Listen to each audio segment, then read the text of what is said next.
The last videos, we've been returning entire query results, an entire table with the function.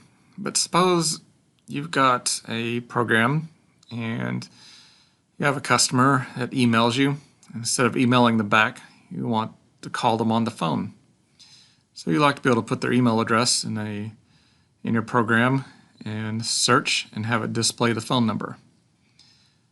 So in that case, you can write a function for that type of feature, but you're not going to display an entire query to the screen. All you want to retrieve is just a number. So in that case, we can write our query a little bit different.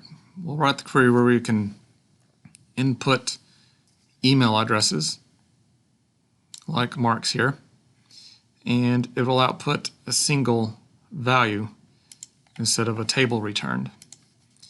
Lots of applications need single values to work with instead of entire tables. So to create a function like that, it's fairly similar to what we've done before. But we'll issue, again, create function. And I think I'm about on test number 4 or 3 here. So I want to create a function and give it a name. So I'll just use test4. Now I want to be able to receive input. I want the email address to be able to be updated every time. So I'll create a variable name here, I guess like I don't need to use the same name as a column heading. It has to be unique here.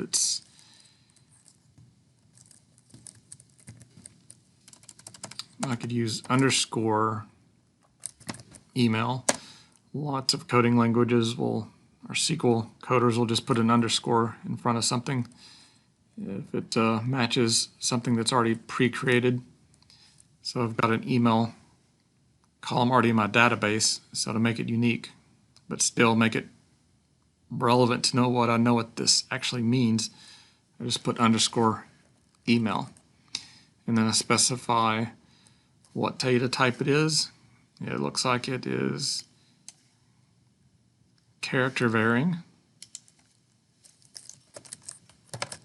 So I'll put a varchar. Very similar to what we did in earlier ones. But this time the return is going to be different. We're going to return, this function is returning the phone number, which happens to be a varchar.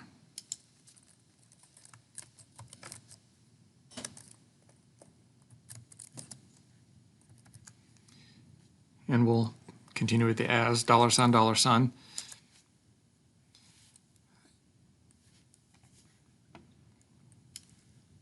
So I'm going to cut this email address out and put it down for later use. And I want to where the email is like underscore email.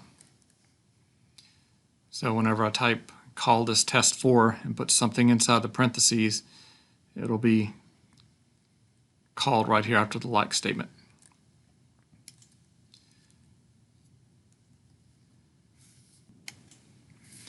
Now, I'm wanting to return a single value. I'm not returning a table. So I need to declare a new variable or placeholder that can store a single value so that it can be passed out to whatever coding language like your C# or Python. So I'm going to declare underscore phone as a varchar. Get my cap locks on. And that'll be a semicolon. So that right there is actually a SQL, PL SQL code. So I'm declaring a new variable, giving it a name. So now the PL SQL is aware that there's a new variable and it can only contain variable length characters. So I can now use this underscore phone down in the bottom section here. So when you write your SQL code, you always have a begin and an end. And then in between that is the SQL code that you're running. Now before we would return query and we'd have our query, but this time it's a little bit slightly different. We're only getting one value out of this query. So I'm selecting phone, and I want that phone number to be placed into this phone variable up here.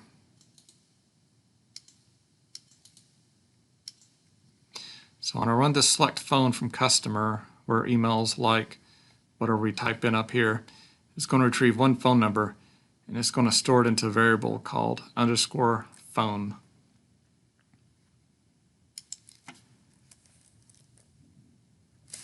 And then after that is executed, I want to run a return statement. And this specifies what variable, because you can use multiple variables in a function, but you're only, when functions run, they return a single item. And so it wants to return the answer, the results, or whatever of the function. In our case, we're only using, well, we have two variables. We have email and we have _phone here. So it needs to know, what am I returning? Am I returning _email, returning phone, the results of select, but then that would have been a return query. But so we want to return that variable, the information that's in that variable, phone. So this query runs, phone number is grabbed, the information, that phone number is placed into a variable called _phone, and we're returning that variable information when the function runs.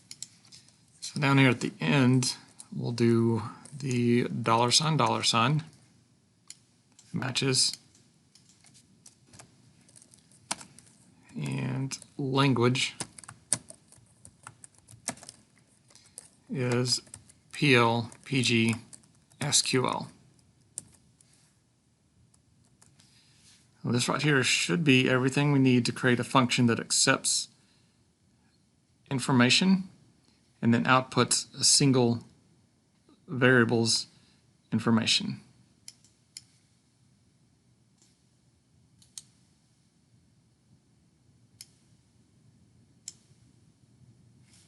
So it created successfully.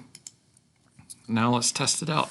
Let's see if we can get that phone number if we do a select star from the test4 function we made, and in the parentheses we're putting in the email address that we're wanting to search for, and that should return the single phone number. So as we see, we get the single phone number. Looks like it is Australia. So 61 apparently is an Australian code. Never paid attention to those phone numbers. But that is how that you would get single variable output. And lots of times you got programs that or functions that's the main purpose, is send out one variable. We've used functions in the past like max that's already built in to the database management system. So when you look up the max on a column, it returns one single value, like the maximum price that it finds and the list of all the prices. So that's sort of what we just created here. We've created a function that returns a single value, and it accepts a search value. So I hope this expands your knowledge on the functions and should help you finish out your AMI homework for this week.